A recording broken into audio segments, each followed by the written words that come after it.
Man, did stuff take off growing in the last few days. Wow. What? Growing. Oh, Stuff. I had our first baby fawn in the yard yesterday. Oh, did ya? I'm waiting to see my first one. Yeah, wobbled around, walked, came within about 50 feet of the house, then stashed it about 6 feet off the edge of the lawn, and just walked away. Went across, she has another one about 150 yards away. They space them out, Yeah, they're not together until they get older. old enough. And she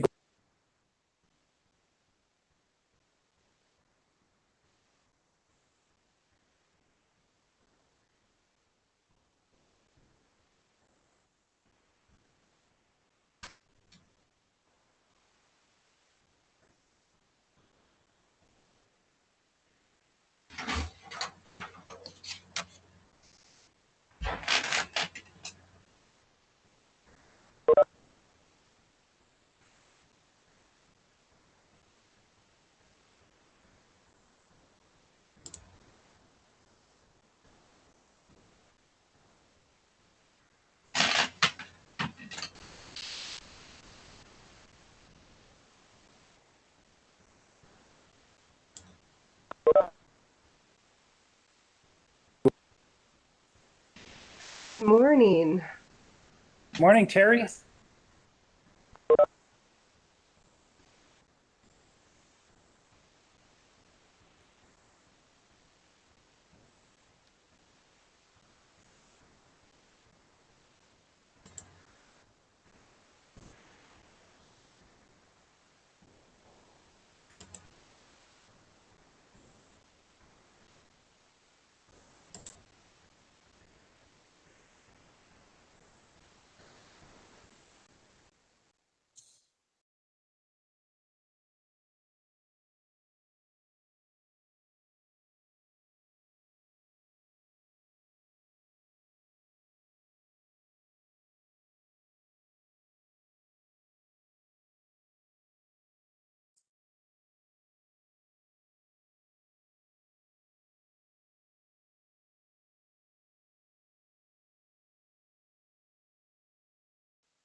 Are you doing some construction right now? Yeah. We're doing a lot of work in Aiken County right now, a little bit in Lax County, St. Louis County. No big projects right now. We're doing 130 miles this year. We Really? do have a couple, cell tower projects in Pine County. One's to a tower that's been asphalt. So one more.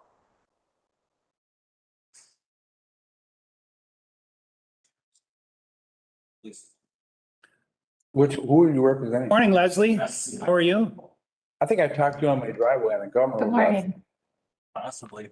You were on the guys were burying that line through there. Yeah, through from Anchor to Sandstone. Yeah, that's all I can be activated. So will he be able to get service off of that? Yeah. We're gonna get something in the mail, you said, or some. We're gonna put some snacks, fires here shortly.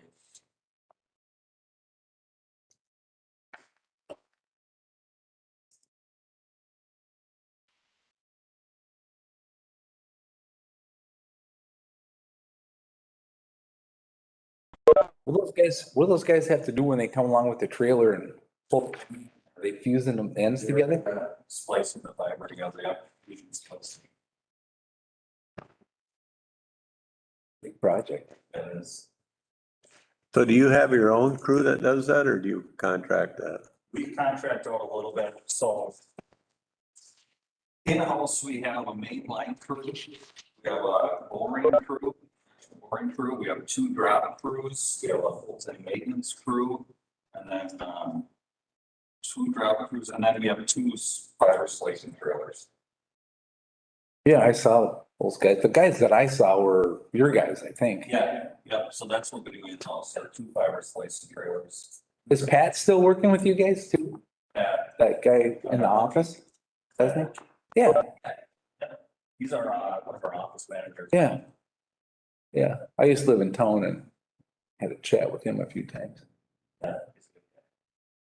Yeah, he's really good with public. Yeah. Yeah. Yeah.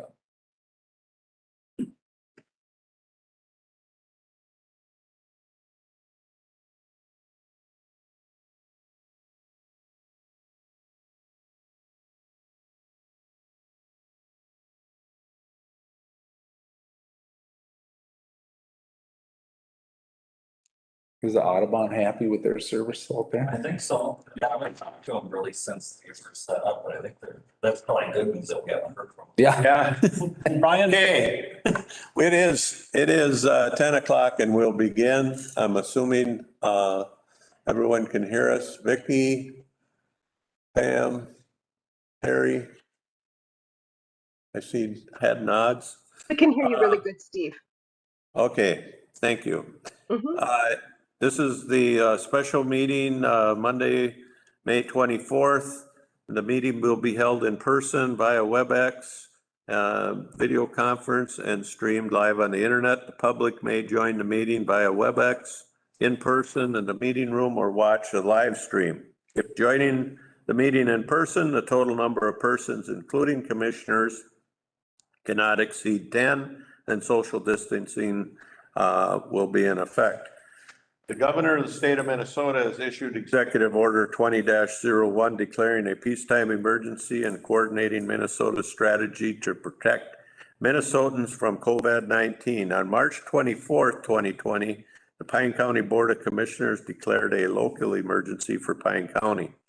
Based on these conditions, the chair of the Pine County Board of Commissioners has determined that the requirements of Minnesota Statute 13D.021 subdivision 1 have been met, and it is not practical or prudent for all members of the county board to meet in person.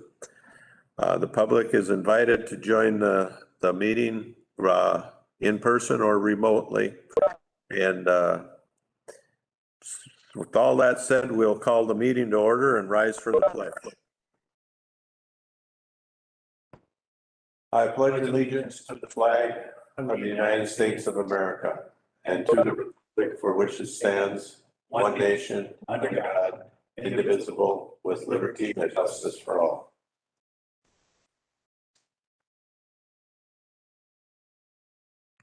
Okay. We have a public hearing for two projects today. We are going to take the broadband project first. And so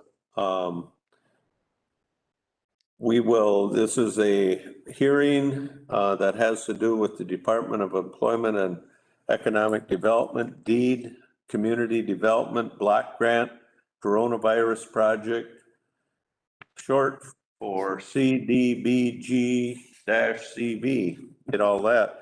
Broadband expansion project for areas of Census Tract 9504 and 9505 in cooperation with SCI Broadband. We're going to have a short presentation on the project. And I think Scott Savage is here to present on the project. And do you want me to just put the map up first, or what would you like to? Do you want me to come up before you or? Yes. Yeah, that'd be best, Scott. Thank you.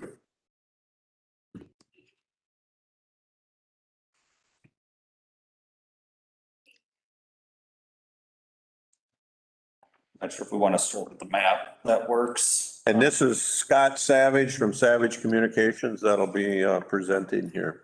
Thank you. Yeah. Not the budget first, or? Let's start with the map.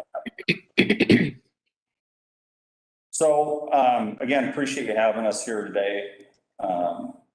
You know, we've worked with Pine County over the last couple of weeks. It's been a very tight timeline to put a project together. I think 4 weeks in total to put a project together and identify low to moderate income areas within the county that would work and put together a project in a timely manner.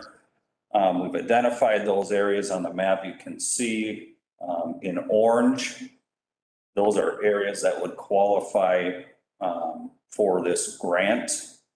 And within that project area, there's 487 homes passed.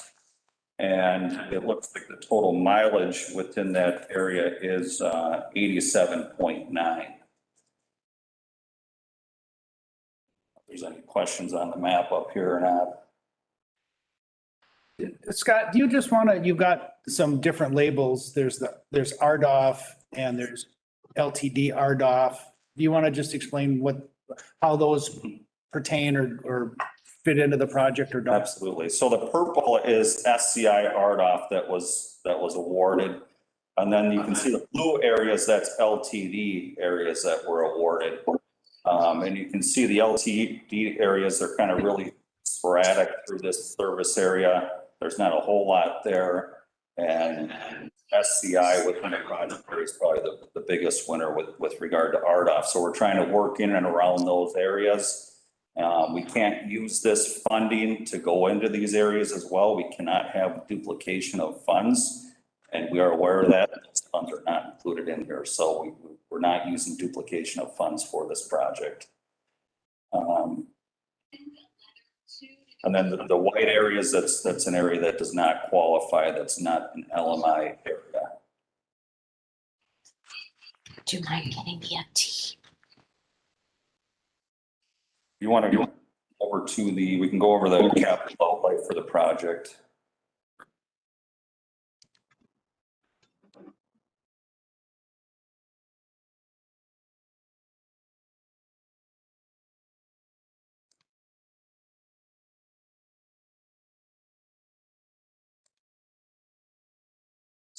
Are you able to zoom in maybe just? So as you can see, as I mentioned, there's 487 homes passed. That equates to 5.5 homes per mile. So very low density. The cost per location, the overall cost of the project is just over $3 million. And we're asking for just under $2.8 million in grant funding. And SCI would be putting in $256,000 into this project, and that's the equipment. And then also everything after the pedestal to the house. So the drop to the house would be covered by SCI, and all equipment within the project. Grant will not cover any equipment. So SCI is going to have to cover those costs, which total $256,000. But if you look at the numbers, we're hoping to get a 60% penetration in these areas. That's a hope. Whether or not we do it, we'll have to see, but that's what we're running our numbers on, which give us just under 200,000 in annual revenue. And after the revenue, our EBITDA numbers, about 25% of gross, which puts us at 50,000 annual. After depreciation and taxes, we're looking at just under 17,000 a year annual. And I kind of want to point this out because this is what makes these projects in these rural areas very difficult. As you can see, we're putting in $256,000 and we're looking at a 15-year return on this project. So it's a risk by us if we're not getting that 60 homes or 60% penetration. Obviously, that ROI extends out much further than the 15 years. And so it points really to the fact, Scott, that if the ROI will never work if you had to use all your own money. I Absolutely. mean, you'd have a 200-year ROI, which is impossible. Absolutely. And some people would even ask, well, why are we even doing this project? It's a 15-year return. We're a private business. Why are we going to do it? One of the reasons we would look to do it is because it's in our backyard. Our home office is in Hinckley, and we currently service the Hinckley and Sandstone areas. And, you know, we feel it's necessary for us to invest in this area. So we have the resources here, we have the technicians in place, we have the backbone infrastructure in place. There's a lot of things that are in place that we feel we're able to do this. Let's see here. What else do I have for you? And one other thing I wanted to point out too is you can see our average monthly recurring revenue is $57. And a lot of people ask about low income programs. It's difficult for us to discount any more than this $57. It's again, it comes out to an ROI. We're looking at 15 years today with 60% penetration. If we cut that number in half, now we're at 30 years. It's not feasible. So low income program for SCI to offer in this area, it's not realistic. And I know that question is going to get brought up. I appreciate you bringing that up, Scott, because it's a question we've all had. You and your company has had that forever. I mean, we're in a tough spot, you know, even if people want it and they can't fit. What do we, you know, I think there's some other programs that will maybe be coming that might help with some of that, but this program is not yet. I mean, you have to have an ROI. I understand that. Right. And we do participate in the current EBB program, the Economic Broadband Benefit Program. So we do participate in that. And any additional federal programs or even state programs that come up, we'll absolutely be looking to participate in those programs. Mr. Chair. Yeah. So what's included in the 57 a month is that the basic pack? That's the basic service. So we have packages that run from $40 a month all the way up to $129.95 residentially. And this is kind of the average monthly recurring we see on the service.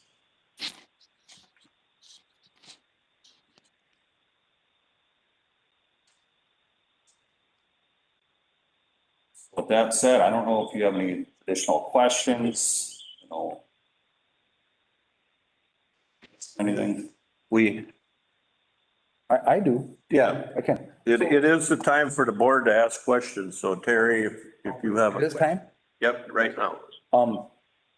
When I used your service before, we could bundle the phone and is that still viable? Absolutely. So we do offer cable TV and phone service as well. Yeah, okay. Which is beneficial because you can drop that $25 a month it costs you just to have a landline if you want that, you know. Right. So that can be contributed. I don't know, is that up the package? I can't remember. Yes. So not much though. Yeah, it does up the package. I mean, I don't know. When you bundle, it's all different. Yeah. I can't remember the numbers either. Okay. Mr. Chair, Yes. I do have a question. Yeah. Scott, you had said that the services vary from $40 to 120. What is the difference if I had a $40 plan versus a $120 plan? So currently, the way our pricing and our services work, it's gonna be changing in these areas because this is gonna be a fiber to the home project with gigabit symmetrical services. But currently in the Sandstone, area, we offer, I think it's a 15 meg download for $40 a month and a 250 meg download for $129.95. And then there's packages in between.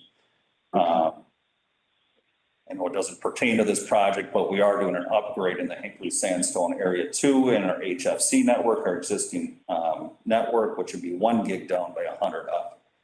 But for this project, it will be a fiber to the home project with gigabit symmetrical speeds available. Perfect. This area that you're going to is so underserved that I am very excited that you're willing to take on this project. So thank you for doing this. Thank you. Any other questions? No, I'm good. We are at we can open it up for public comment if there's any public that wish to ask any questions that are dialed in. We'd have no other public at this meeting room. You see anybody waving their hand, Ryan?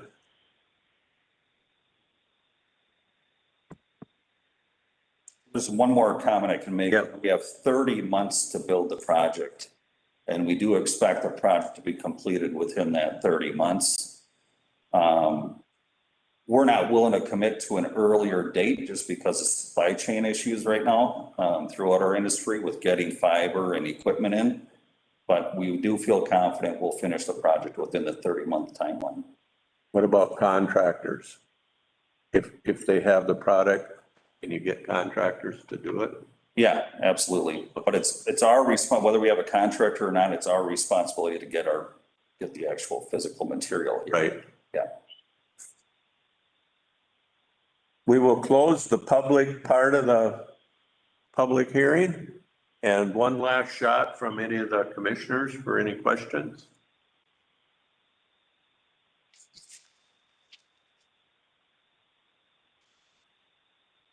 The county board then would, I would consider a resolution for support of this 2021-36.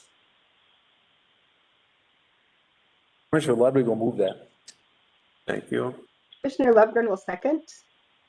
Thank you. We have a motion by Ludwig, second by Lovegren. Is there any further discussion from the board? I hear none. If hearing no more discussion, the clerk want to call the roll? Sure. Chair Holland, just to confirm, Commissioners Waldham and Moore are absent today. Is that correct? Commissioner Waldham and Moore are absent today. Okay, thank you. District 5, Commissioner Ludwig. Aye.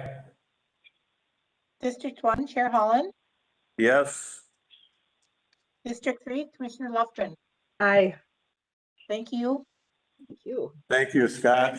We will move forward with this. Leslie and David will be in contact with you if we need any further assistance from you. But I do want to just publicly thank you for your willingness to come and sit down with county board members and with the county and put this package together. It's been desperately needed.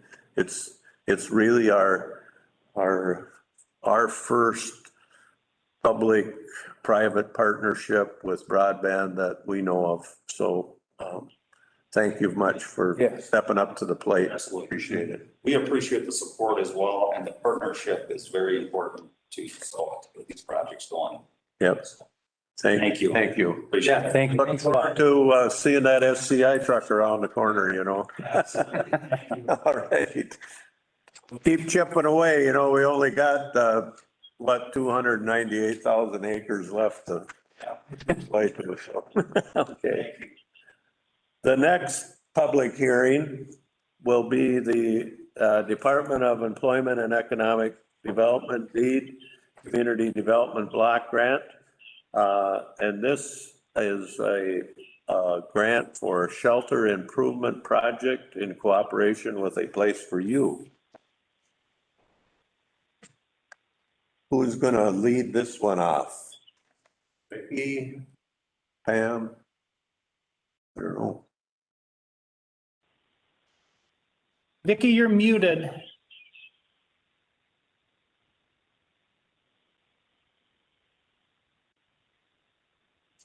I think I'm unmuted now. My apologies, everyone.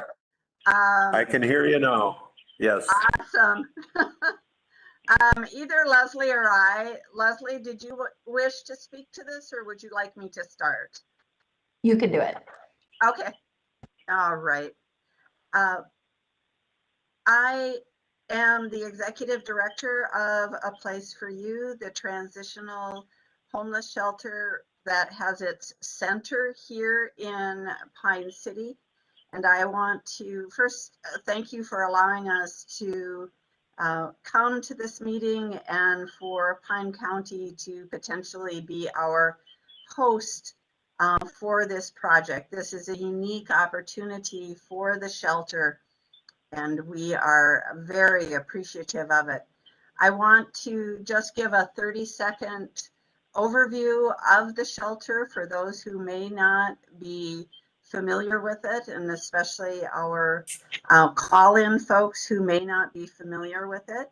The shelter has existed since 2012 in partnership with 6 counties. And we are unique in that we serve single men and women from this 6-county area.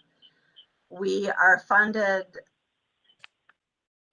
about 47% by donations and 62% by corporate donations, and then an ESG grant from the state of Minnesota that does pay for some of our operational costs in salaries. In the last year, we were able to serve 92 individuals from a variety of the counties. And the good thing about last year, despite all the craziness within the pandemic issues, is that our housed rate went from 47% to 52% upon leaving the shelter. So we're very proud, and it's just been such a good thing. This potential project, what we would like to do with this project is rehab the current building that A Place for You operates from at 220 3rd Avenue Southeast here in Pine City. The building is 110 plus years old, and as you can imagine, simply over time, the building itself deteriorates and the space isn't as usable as perhaps it could be in light of COVID restrictions and quarantine necessities, all of those pieces that we've all been dealing with in the last year. Now, this particular grant does not allow us to build a new shelter. Should it be awarded, it does allow us to rehab the building, as I mentioned, that we occupy. We have a space in this building that is currently occupied by Furnishings for You that has been a tremendous partner in keeping the shelter going. And we've been informed by those folks that sit on the board of Furnishings for You and are deeply involved in the operation of it, that they are looking for different space. And so then that space in our building becomes available to the shelter proper. What we would like to see happen, should this grant be awarded, is that we would begin by rehabbing the space currently occupied by Furnishings for You into 3 to 4 new resident rooms, plus a new kitchen area that is better suited to enact social distancing, easier to clean, provide more proper food storage for us than we currently have. The new resident rooms in that part of the shelter would include ensuite restrooms in order that if we are called to quarantine individuals, we have a more proper space to do so. Currently, we have shared restroom and shower areas in the shelter proper. Moving into the area that the shelter currently operates, we're hoping that this grant can provide new HVAC system that is more in tune with the air filtering requirements that have become so important to us during this pandemic time. And then also to replace the soft flooring in the shelter with hard surfaced flooring that is easier to clean and sanitize. We also have staff working in office areas that we are not able to social distance. We are not able to put up plexiglass, for instance, to enable safe contact.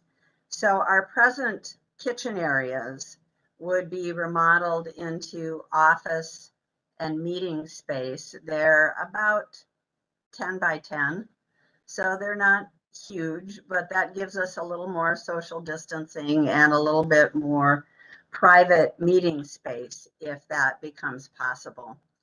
We would also be replacing the lighting in the shelter with energy efficient LED lighting. Moving then to the outside of the shelter, we would be looking at replacing the roof and new siding for the building. So that is the project in a nutshell. And we're looking right now at perhaps a grant ask of 469, 470 to 500,000. The max available through this grant is 600,000. Any questions that you have? I'm sure you have many in here. I should say that when we scrambled a bit to try and put this together, as Scott mentioned, 6 weeks has not been a tremendous amount of time. We did contact 3 licensed contractors, 2 in Pine and 1 in Kanabec County, which are in our service area. And one of those contractors responded and has had their crew in and out of the building to try and determine numbers for us at this point. Obviously, if the grant is awarded, this project will be put out for public bid as well. Terry, you got any questions? No, I don't. Thank you. Okay. Matt? I think you covered it quite well, Vicki. I think most of us are aware of the building you've been in. You know, we know the history. It was a store, it was a clinic, it was a homeless shelter. Yeah. And it's served its purpose. It does need work. I know, I've been there. It needs TLC. This would, you know, I think many people would desire to build a new building, but that is out of reach. And like many of us have done with our own homes, we have rehabbed them into something that is certainly usable. And if we could rehab this and get several more years out of it, I think it would be a wonderful addition to East Central Minnesota. So It would be an awesome addition, I think, Steve. I should mention that if we are able to add new resident rooms, that increases our bed capacity between 27 and 36%, which means depending upon the length of stay, we would increase our total capacity for residents served somewhere in the neighborhood of 20 to 30 individuals a year. So that would be a tremendous help because we are the only shelter that serves single individuals, men and women, between Minneapolis and Duluth and between Pine City and Brainerd. There are other shelters. They serve a more specific population, but however, this shelter, which all of you have supported so well, is unique in its service base.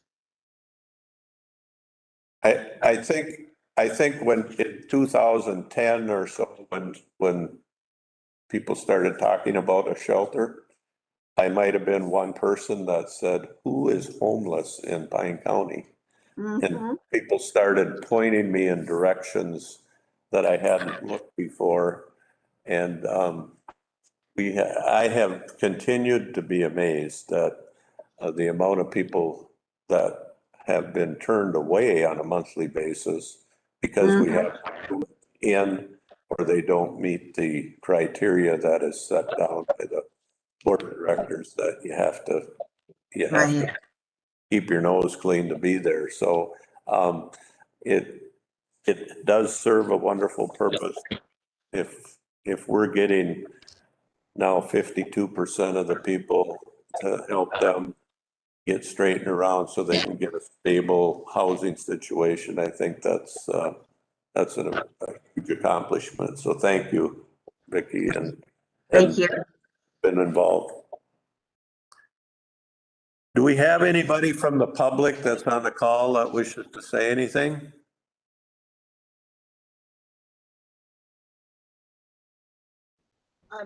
Steve, Mary Kay put something in chat too. Okay, Carol. Someone's waving their hand. Yeah, it looked like Carol is waving. Carol, are you able to unmute yourself? I believe I just did. Did I? Yes, go ahead. go ahead, go ahead.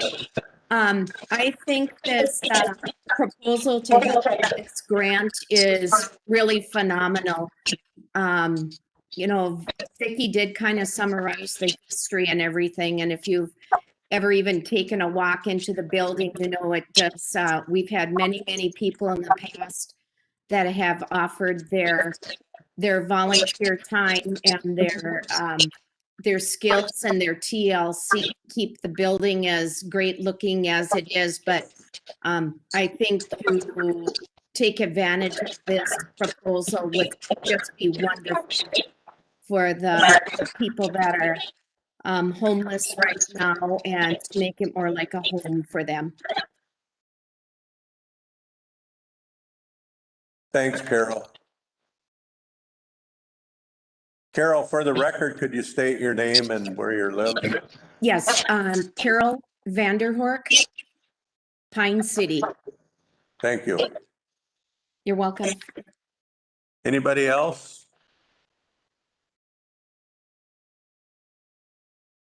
This is Mary Kay Sloan. I would just like Go to, ahead, Mary Kay. I would just like to speak in support of the proposal. I think it's really needed, and I think the benefits from it will be overwhelming. I think it's a good thing for all of our communities. Thank you. Mary Kay, can you state your name for the record? Mary Kay Sloan, Pine City. Thank you. Anybody else?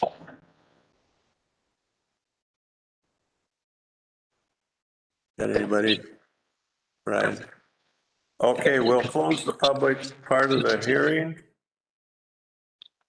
Get one last shot at it, board, if anybody, Matt, you got any No, I'm good. comments? Terry?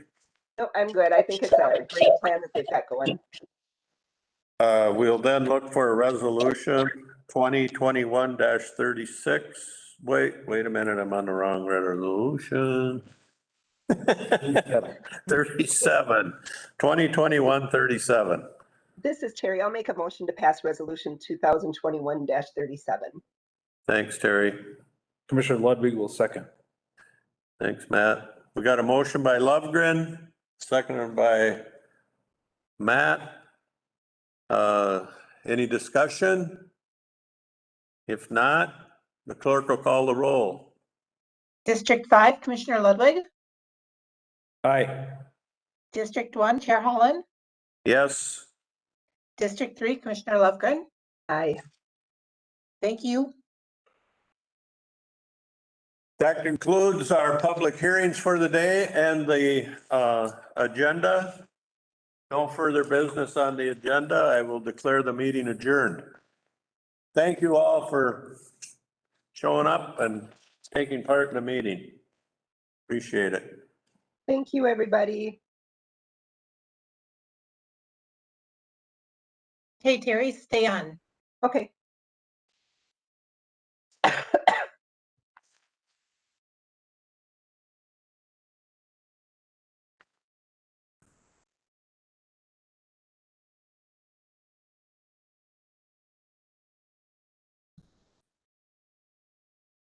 You look like you're thinking really hard.